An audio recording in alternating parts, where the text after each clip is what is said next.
I can't hear you. You guys awake? Yeah. All right. We're going to get some energy going. Okay, I got to warn you. I taught primary kids over at my church for like 5 years. So I'm going to have to get a little bit of entertainment here going for you guys. We need to go ahead and get a little bit more audience participation. I'm going to be asking a series of questions to you guys. So be prepared. This is going to be definitely a learning experience for everybody. All right. So a couple of the different things. I want to go ahead and sum up where we left off with Greg. All right.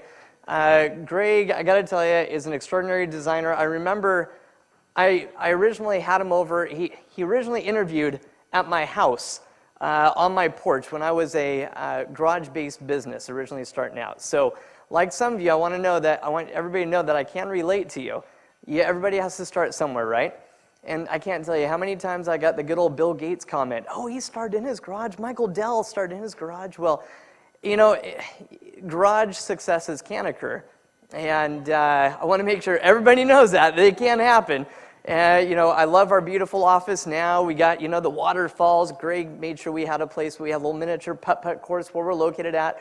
So you got to make sure if you get a chance, stop by our place over in Rockland and challenge Greg to a round of golf. He's got course record right now. The first item you want to worry about is you want to go ahead and have your attention getter.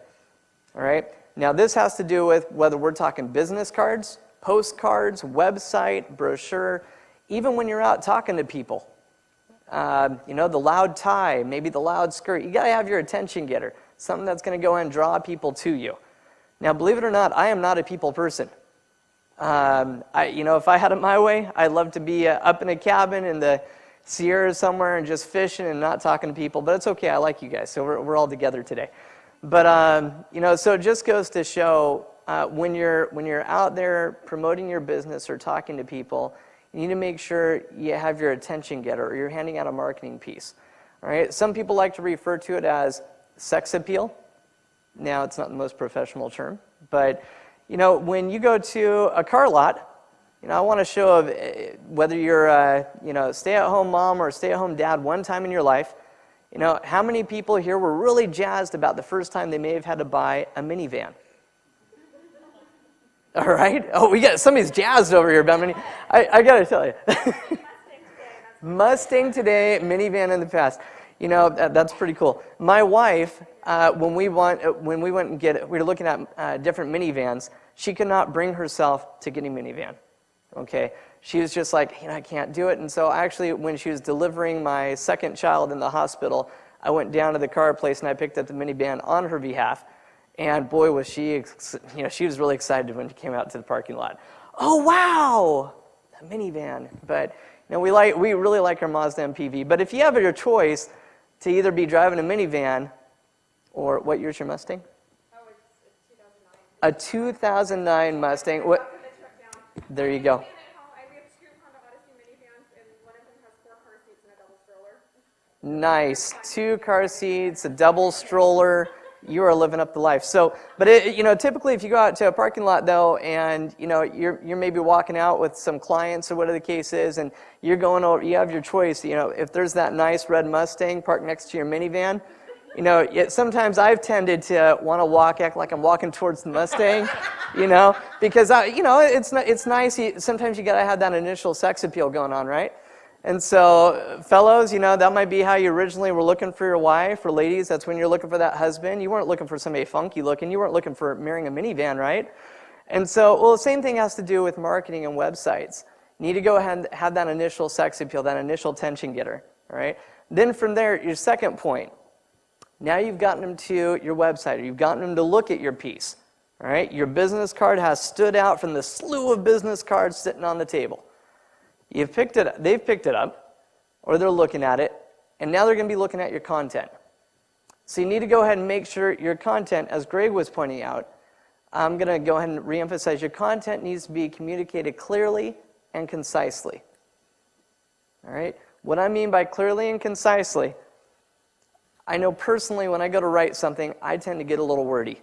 How many people here just write an email, know exactly what they want to say, hit send right off the bat? Or then you got the rest of us, the other 90% of us, that will write an email, especially if it's something important to a client. You're going to reread it 2 or 3 times, and you might cut out, it's called trimming the fat. You might trim out like 2 or 3 paragraphs. It just because you want to make sure you're being clear and concise. Nobody wants to go through and read a journal, all right, as exciting as journals can be. And so nobody really wants to go through that. They want to be able to, if they're going out to your site, you have that. How many seconds did you say, Greg, for you to capture their attention? About 3 to 5 seconds for you to capture their attention. That's the sex appeal piece. Now that they like it, they're going to go in and read your content. You really have roughly about 5 to 7 seconds to be able to have your message stand out to them that, oh, this is the place that I'm looking for. Or these people, I think they can meet my objectives. Greg talked a lot about the left brain stuff, the creative stuff, okay? I played with Legos a lot when I was a kid, so I'm an analytical kind of guy. I like to build things, all right? So on the website the website end of it, I'm going to be drilling more into the analytical pieces, all right? When people go out to your website, you need to clearly and concisely communicate that message. However, you do not want to go ahead and give them too much. What I mean by that, one of my new staff members, Rich is out of the room at this time. He'll be coming back in a minute. But Rich says to me, he actually is my neighbor too, which is kind of cool. But Rich used to own a restaurant. And if you ever want some good barbecue recipes, Rich is an amazing barbecuer person. To my knowledge, anyways. I mean, that's what he's told me. He comes to me the other day at work and he says, oh, I was going to stop by your house the other day, but your minivan wasn't in the front yard, so I didn't think you were home. I just got done going through and marinating and barbecuing some baby back ribs. He made them sound so good. And then he saw I wasn't home, but I really was. And we parked the car in the garage, finally cleared it out. And so I heard this, and it just reminded me a lot of what I normally tell people. When you're talking about your information you're sharing with people, you want to go ahead and give people enough information that they can smell the steak, they can lick the steak, but they're not allowed to bite into the steak. All right? You got to make it appetizing enough and providing just enough information to be able to want to do the next third piece, which is your call to action. Okay? And so that call to action on a business card might be something that says, call today, all right? Or it might be something that says, visit our website. Or it might be something of like an offer on the back of your card or a postcard. And so in this situation that we're in today, when you're going through and looking at the different pages of a website, you got to remember, you can have a different call to action on every page of your website. Or maybe you have 2 or 3 different types of call to actions spread throughout your website. Okay? The fourth element of marketing. Now that they've seen your call to action, they've read your content, okay? You have your fourth piece, which is before they complete that call to action, before they pick up the phone and call you, they might need a little bit of validation. Okay? They might need to know you are who you say you are. That you're going to be able to provide the quality of services that they're looking for somebody to provide to them. Now, well, how on earth can you communicate that? They're just looking at a screen. Well, you have that by, they can look at your testimonials. Okay, testimonials are critical. Now, another term for testimonials, I've heard them called, you can call them client raves. All right? Have some fun with it. Don't get into these typical terms you see on all these other websites.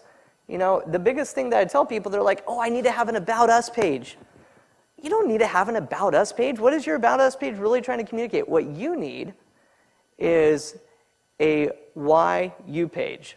And so what that is referring to is, for example, you, sir, JD, the DJ, is that your business name? Actually, JD Productions. So instead of having an About JD Productions page, which sounds kind of a little bland, right? Not that your name sounds bland, sir, but it's a little bland, the title there.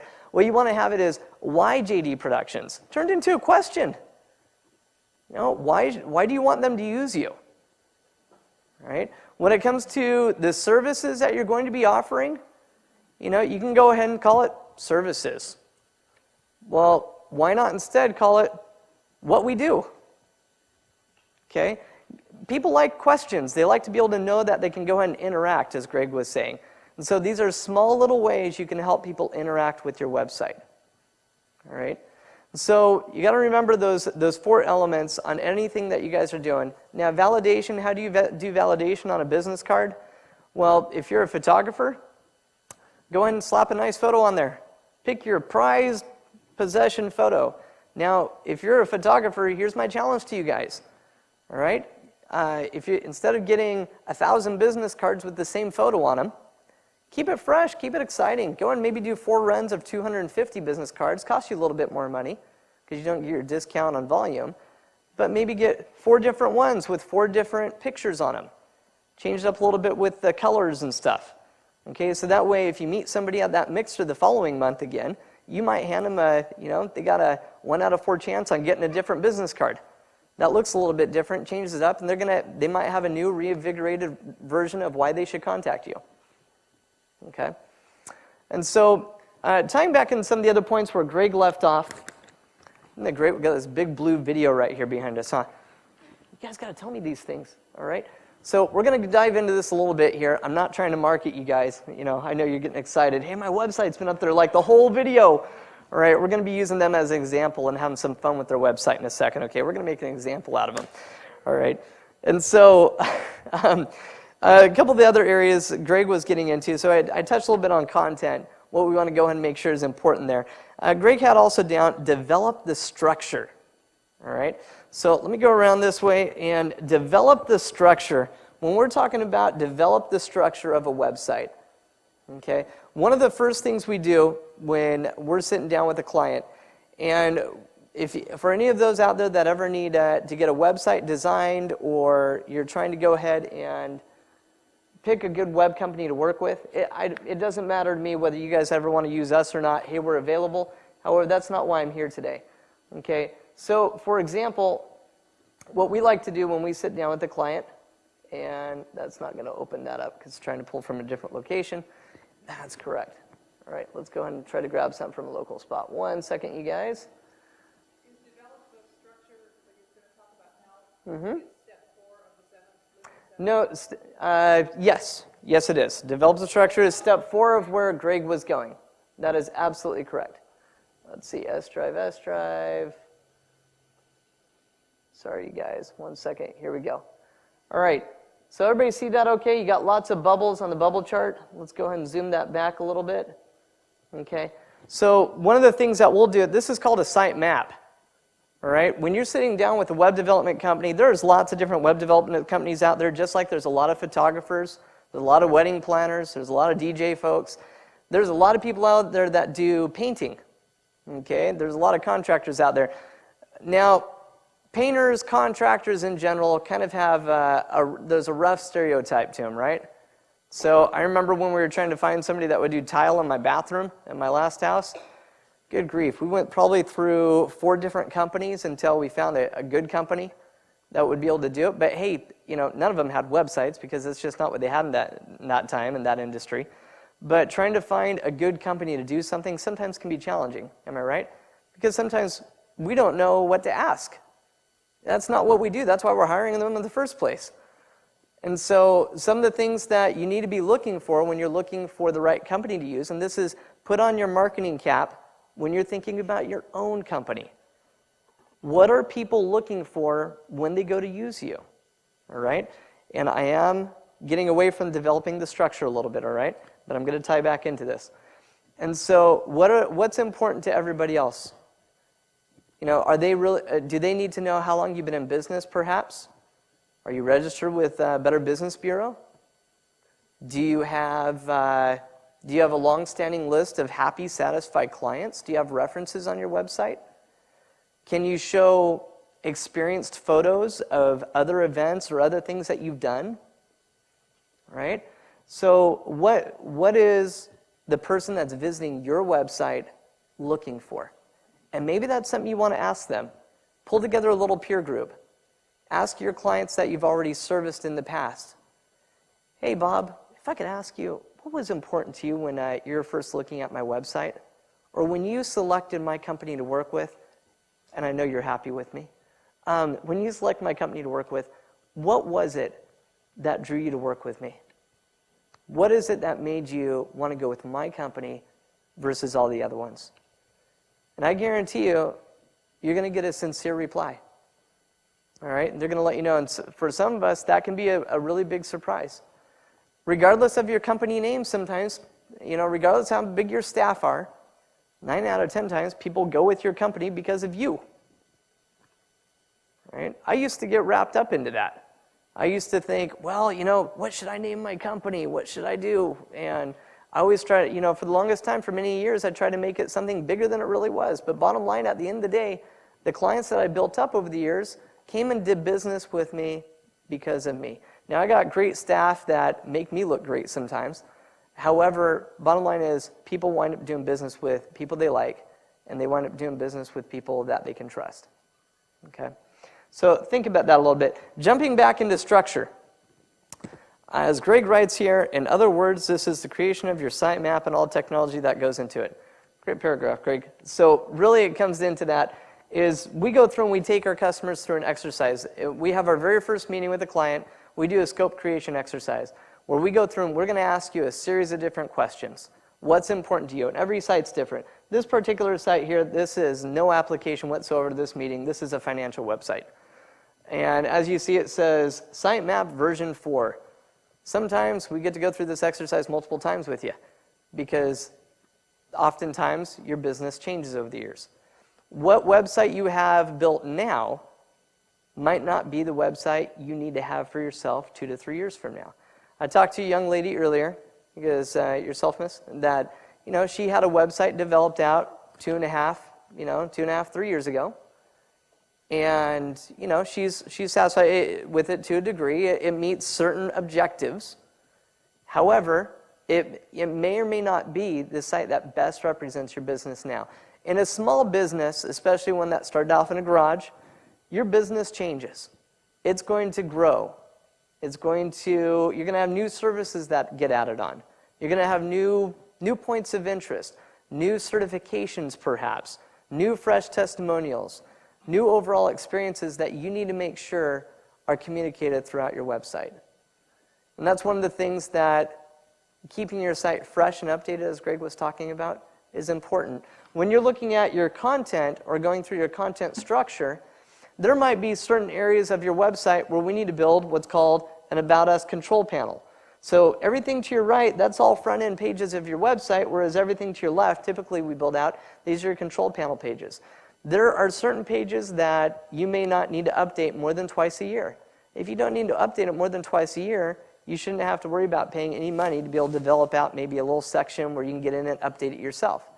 However, things like photography, galleries, where you don't want to have to go back to your web developer once every month or once every 3 months or whatever it is to update those sections or your testimonials. Those are things you want to keep fresh. So you want to make sure you're expressing to your web developer to go ahead and build out a control panel that allows you that capability. Okay? It's going to cost you far less in the long run to have somebody build out those capabilities for you up front than it does to keep going back to them month in, month out to go and get different things updated. Does that make sense, you guys? Yeah? All right, so next point that Greg talked about is coming up with a design. Just want to talk on that a little bit. Your objectives, your goals. Go ahead and jot down early on, what are your objectives of your business? What are your objectives of what you're trying to do with your clients? Okay? You might have 10 different services that you offer. Prioritize your services. Which ones are the ones that you really enjoy doing, you're passionate about? If you're not passionate about something, you guys, people are going to know it. All right? So just because you have a service you offer doesn't mean it needs to be your first foot forward. So go ahead and pick the service that you're most passionate about. Oftentimes that might not be the one that makes you the most money. So if you're in business, you got to remember, are you in business because you're in it for the money? Or are you into it because you're passionate about what it is that you do? Oftentimes there's many of us here, I bet there's 80, 90% of us here, that if we wanted to, we could quit our businesses today. I'm sure we could go out and get a much higher paying job, right? Okay? Because that's how I felt for many years. And it's one of those things where, why don't you do it? Why don't you just go work for somebody else? Let them worry about all that, all the hassle and what have you. Well, bottom line is, at the end of the day, you do it because you love it. And so if that's the case, that needs to be shown through your website, through your design. Really hone in on those things in your design that make you happy, that really shines through your business. What I can't stand the most is pulling up a website that's a template website. Now, we all had them at one time in our lives. Maybe some of us have template websites today. But a template website, what I mean by that is you can go to like Yahoo, GoDaddy, you can go to different places, and you can go, that's right. But sometimes we do what we have to do based on budget. You know, we don't all have $1 million budget, you know. However, what you have to remember is your initial phase 1 website, regardless of what it is, it gets you to where your business is today. However, if you have aspirations to have your business up here and you're right here, things you have to ask yourself is, do you have marketing materials that are going to help you to get there? What are the things that you require to get to that point? And sometimes, oftentimes, a template-based website isn't going to go ahead and cut it long term. So you got to remember that when you're thinking about good design, stuff like that. That's when you're going to work with a professional company, whatever the case is. Something preferably other than Uncle George or the teenage kid down the street to go and help you design and develop out a quality website that's going to hit your target audience. Okay. Next point number 6. Code your website. Okay. Anybody have any clue what code is? Yeah? Exactly. Code is the fun part, and somebody just said that's why we hire companies like you type thing. So code is this big fun beast right here. How many people enjoy waking up in the morning, getting their coffee, maybe going to the computer, and you think going through and writing a bunch of this? And so, yeah, I figured you would raise your hand. And so, that's right. And so, a couple of us, I myself, I don't, believe it or not. I'm not big into code. I know how to write it. I can defend myself. I know how to read it. But not really what drives me. At one time, just so you guys know, believe it or not, I wanted to be a Spanish teacher. Fluent in Spanish. How did I wind up here? I don't know. And so, but I enjoy teaching people, and I enjoy working with you guys. So thanks for putting up with me. But as far as code goes, there are different qualities of code. Okay? Like most things in life, if we're talking about photography, there's certain rules and logic that apply to photography. There's certain rules that apply to being a good DJ, for being a wedding planner, for being somebody that goes through and organizes coaches, right? Is that what you do? And so if you're going through and doing those things, there's a good quality standard that goes along with that. Well, same comes back to being a good web programmer or good coder, all right? Anybody can code, okay? Anybody, really. You, sir, you could go ahead and go home and you could code today. You could go buy a book and you could go code. However, is what you're going to code going to be up to standard? And what I mean by standard, we're going to start diving into here in just a moment. Search engine marketing. Okay? SEA and SEO, I gave you guys a homework assignment before the break. We're going to dive into that. However, these search engines, when they're looking at your code, I guarantee you the search engines, they're not looking at your sex appeal. They're not looking at your Mustangs and Porsche websites, okay? They don't care if you're a minivan or a Mustang. What the search engines care about is the quality of your code, all right? This is why when it comes to my staff, I need to make sure I'm going through and hiring the staff that utmost understands and has mastered the art of good quality coding, okay? And we're going to talk about this in a moment with search engine marketing and what these robots on these search engines look at within this. And we're going to talk about, is this good code or not? And so we're going to have some good fun with your guys' website in just a few minutes. This is that same website that I had up on screen just a few minutes ago. All right? And so the next step is publishing the website, hosting services, your domain name. Can I get a show of hands? Who here feels they've mastered the knowledge of being able to know the difference between domain registration web hosting, getting a website done, and what it takes for web maintenance? Go and raise your hand. Doug? I knew it. All right. You, sir, Mr. Mac guy, I knew it. He's a Mac genius over here. So, a couple of you. Let me go ahead and just walk you through it. Okay. There's really pretty much 4 different expenses you have to look at when you're looking at owning a website.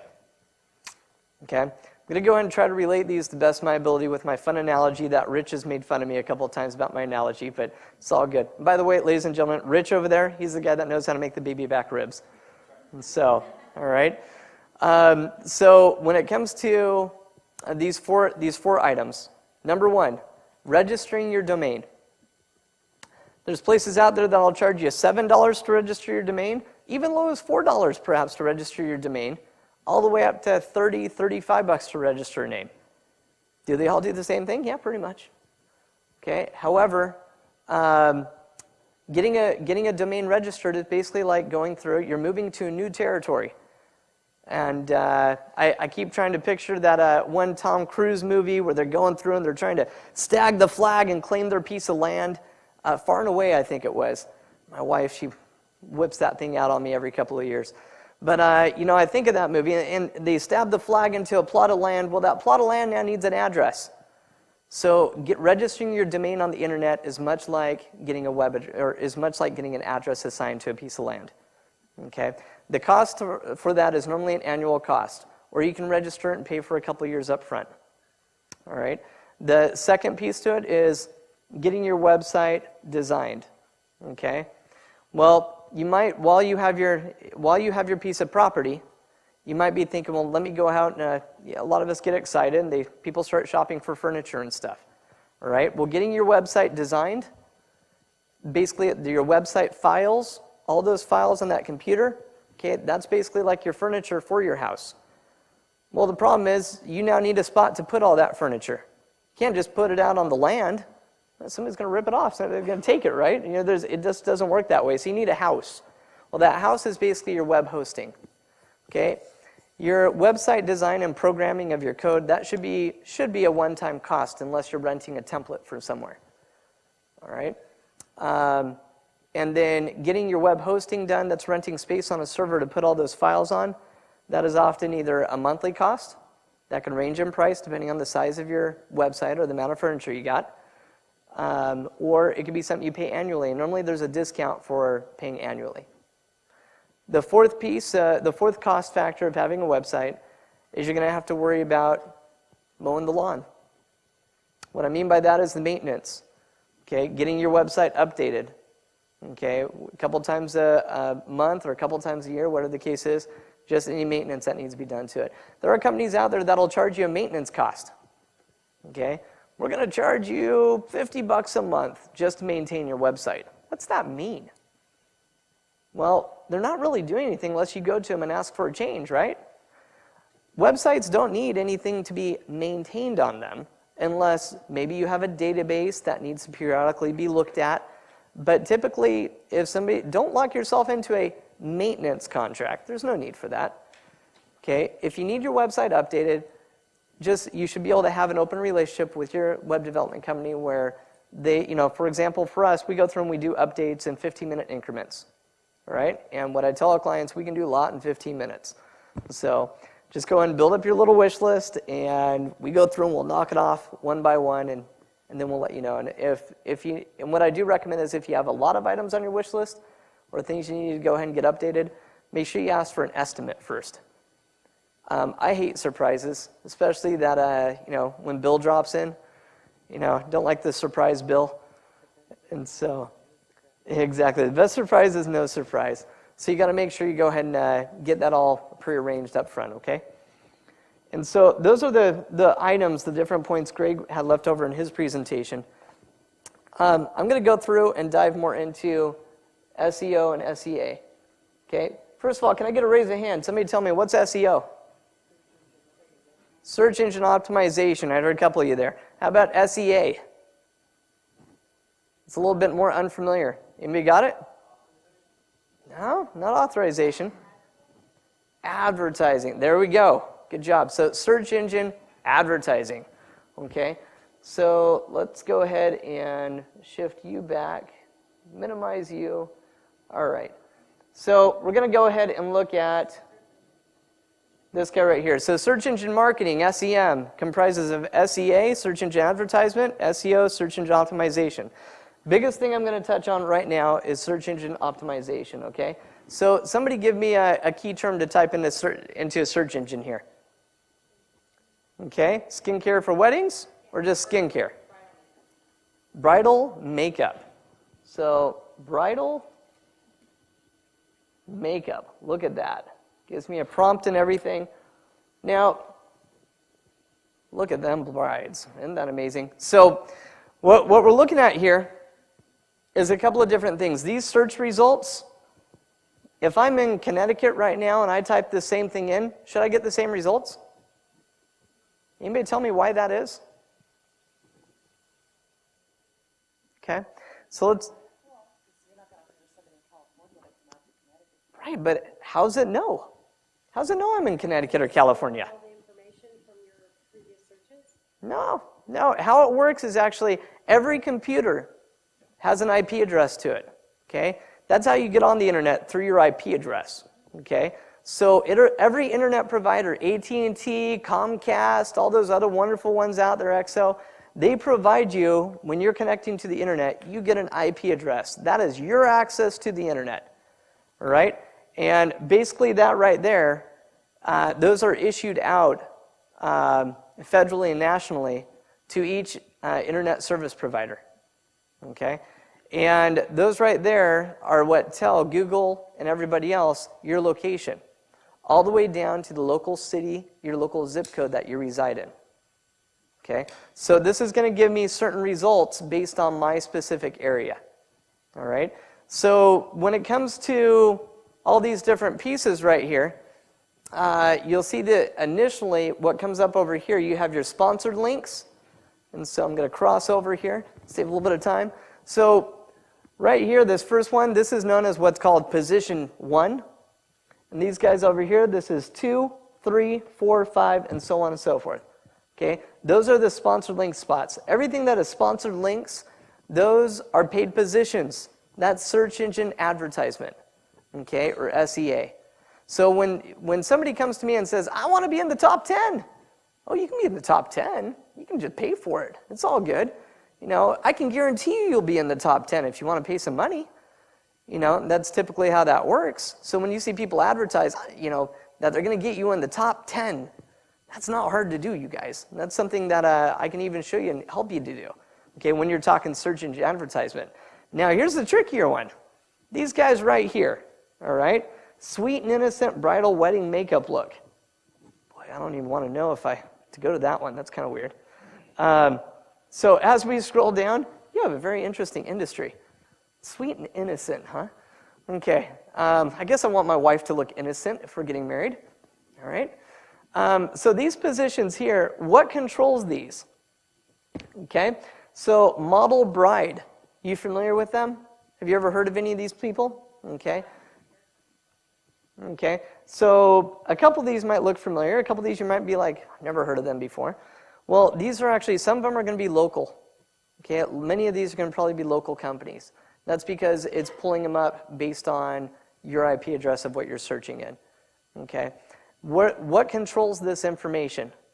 All right, on the back side of your website, in your code, there's a couple different pieces to this. And so let's go ahead and drive back over to here. Okay, let's see here. Let's view source on this guy here.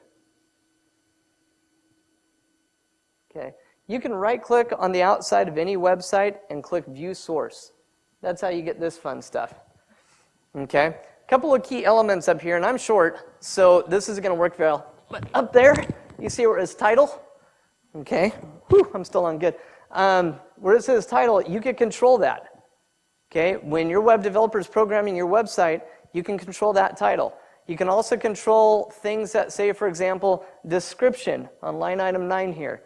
Okay, your description, you can also control your keywords. All right? It's not just about your content. Your content is critical. However, it does come back to these items here. So when you're talking search engine optimization, believe it or not, you can control these things on every single page of your website. You can have different ones loaded.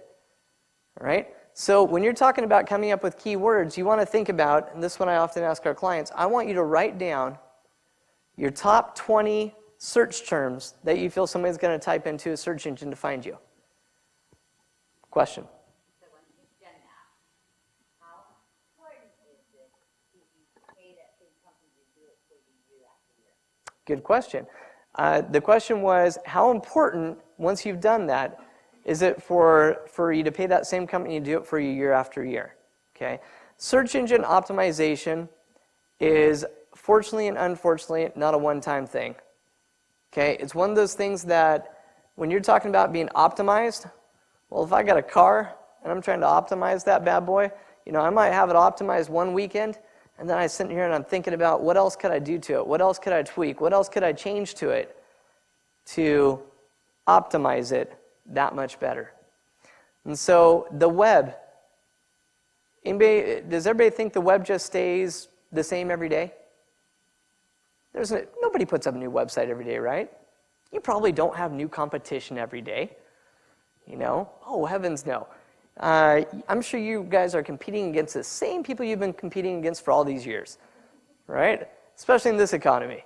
No. And so everything changes. You need to look at your competitors.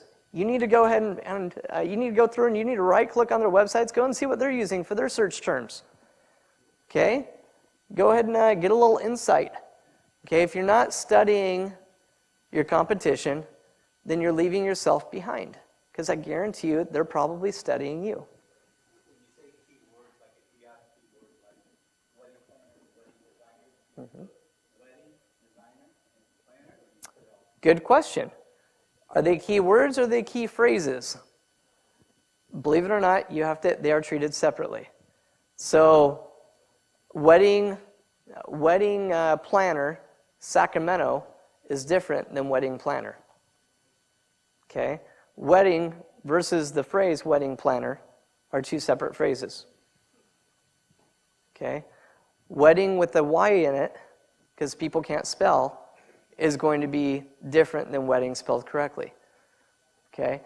And so this is where it gets tricky. And believe it or not, Google and all these search engines, they give you like 144 characters that they're going to evaluate you on for your keywords. You only have like 144 characters for them to judge you on. So you can't go in there and write a journal, if you would. You can't write a book and put that on the back end of your website, because now you get negative points. And we don't like negative. So we want to go ahead and look for the positive on this. So that's why I'm saying normally I ask clients, come up with your top 20. And then take your top 20. One second. Take your top 20. And you're going to go ahead, when you're writing your content for your website, you need to go ahead and recycle the same words throughout your content. Because you get brownie points, you get extra points on these search engines for using those same words throughout your content. Because all a search engine cares about is displaying back to its audience the most relevant results to its search. Okay? So it's all about relevancy. If you're not relevant, then they're probably never going to see you. So you want to make sure you're relevant. You want to be able to stand up and say, hey, look at me. I'm relevant. And the only way you're going to do that is you need to do a little bit of homework. Homework on your competition, homework on what your keywords are, and you got to be willing to change it up. Okay? Don't be stagnant. And question over here in the back first. Yes, the question was, can I talk a little bit more about negative points? The negative points, okay, if you have too many words, too many characters in things like in your description, in your keywords, or in your title, those count against you, okay? If you decide to use the fun thing that people do back in the late 90s, which is on the back of your code, do a bunch of the same word over and over again, wedding planners, but have it be in a white font on a white background so nobody ever sees it. Well, hey, the search engines won't see it. No. The search engines, they see it because they don't care about the color. They don't care about the look and feel. They care about what's in the code. Okay. When we're talking search engine optimization and those listings I was just showing you, those are the organic listings. Show of hands, who planted a garden this year? I planted a garden. Anybody? Okay, I'm going to have so much squash I won't know what to do with. And so, anyhow, when we're talking garden and organics, you want to go ahead and look at, if you plant your seeds in clay soil, probably not going to have very good food. But if you plant it in soil that has great nutrients, that's where you're growing something organically. It's going to grow really good. So when we're talking organic, we're talking about the quality of the code, the quality of what you got in the meat and the potatoes. Okay? That's what's going to go and bring it to light. And so if you have things in there that are going to count against you like that, that's what you have to be careful on. The question?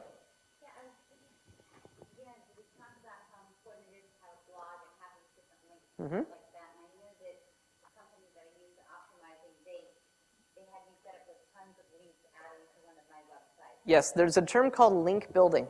That's going to be something else I was going to touch on. Might as well go into it now. Anybody got any ideas how we're doing on time? Past? That's awesome. All right, I'm sorry, I can talk on this stuff for a couple hours, you guys. Let's go and wrap up. Link building, blogs, let's talk about that. You want to look at link building as an important factor. And so link building is that you get points for 180 links and points for 360 links. Having links in your website linking to high-ranking websites that they then link back to you, that gives you more points too.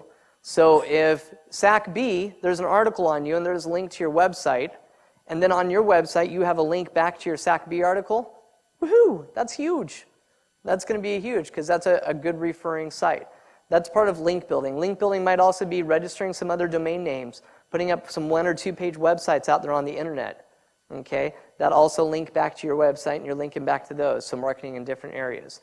Another part of link building, when we're talking about 180 links, is people only linking to you. If you're only linking to somebody else, you're helping them out. They're not helping you out. Okay, so link building is real critical. Blogging. Touch on blogging real quick because that's going to take you into the next session here. Blogging is really, really important. Why? Because it gives you fresh new content on your website on a regular basis that is highly searchable. Okay? A WordPress blog. You may have heard of WordPress. Very easy blog system to work with. Okay? We build out WordPress blogs all the time for our clients. You got 2 options on a WordPress blog. You go and get one that's hosted on WordPress, and so it takes you off of your website over to WordPress. Or you work with your web developer, have them install the WordPress blog into your website, have them customize it to look and feel like your website, so that way it's all easy for them to get into and your user's not confused. Okay? And blogs are very easy to maintain and update. Okay? If you go out to my website, our website is on the postcards that you have on you. Get a chance, go out to our website. I'm just as guilty though. I got like 1 article posted on my blog. So, all right, keep them updated often. I just got my blog up about a month ago though. So, I know, shame on me, Doug. And so, but the 1 article I do have on there is about what to look for when choosing a good web development company. 2 questions left. Go ahead.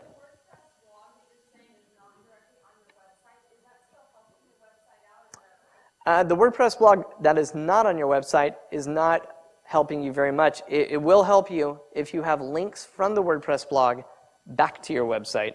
But if you don't have any links going back to you, any 180 links, you're not helping yourself very much. No. Having it embedded in your website in the code is a huge help because that's going to go ahead and give you those extra points. But it also comes back to, we got to remember the factor of what we talked about earlier, validation. People like to do business with people that are those professionals. How do you make yourself look like a professional? You need to be able to speak or be able to write on something. So if you're going ahead and you're able to write an article on certain topics in your industry, people are more apt to want to go ahead and do business with you because you must know what you're doing, right? Okay. Time for 1 more question. Anybody? No, I thought I saw a hand out there. All right, right over here.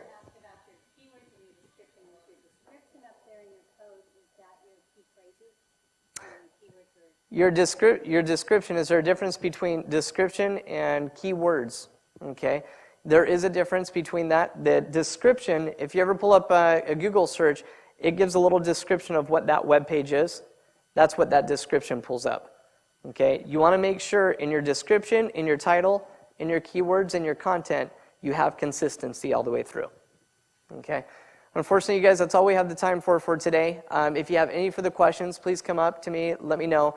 I wish I could have gone into search engine advertisement a little bit more. I do have other sessions back in my office. If you ever want to have a one-on-one, whatever, just give me a call. We can arrange something, okay?